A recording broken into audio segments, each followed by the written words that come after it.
नमस्कार, प्रणाम। मैं रजनी तिवारी अपने यूट्यूब चैनल पर अपने सारे दर्शकों का तहे दिल से स्वागत करती हूँ। और मैं आपको एक जो गाना सुनाने जा रही हूँ वो सरस्वती मैया पर है।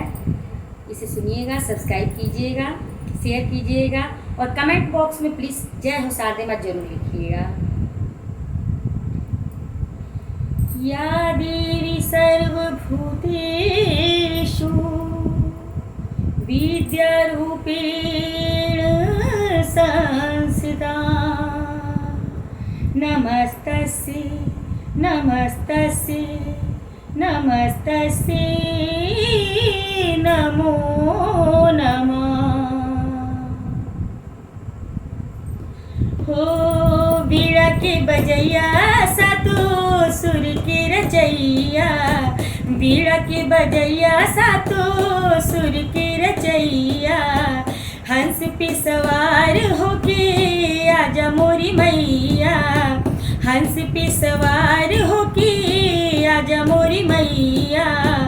विनती हजार करतानी सुनियो मैया शारदा भवानी, विनती हजार करतानी सुनिए मैया शारदा भवानी।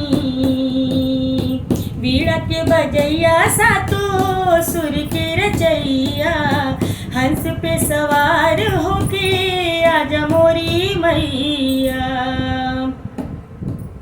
जेकरा पे माई राउर कृपा हो जाला, गुनी और ज्ञानी बानी जग में पूजाला। स्वर में तुझे करा समा जालु माई, सुर सरगम के उज्ञाता कहाला। मूर्खो भी बन जाला ज्ञानी,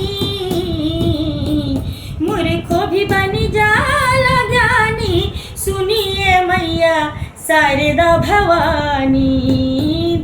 हो बीड़ा के बजैया सातो सुर के रचैया, हंस पे सवार होके आजा मोरी मैया। सूरदास कालिदास के कवि बनावलू, वाल्मीकि जी से तू रामायण लिखवलू। सूरदास कालिदास के कवि बनावलू, वाल्मीकि जी से तू रामायण लिखवलू। हो रामचरितमानस के कई दिहल रचना, तुलसी की जब तू कलम में समैलू। कहे रानी के तना बखानी, कहे रानी के तना बखानी, सुनिए मैया शारदा भवानी। कहे रानी के तना बखानी, सुनिए मैया शारदा भवानी। बीड़ा के बजैया सातो सुर के रचैया, हंस पे सवार होके आजा मोरी मैया। बीड़ा के बजैया सातो सुर के रचैया, हंस पे सवार होके आजा मोरी मैया।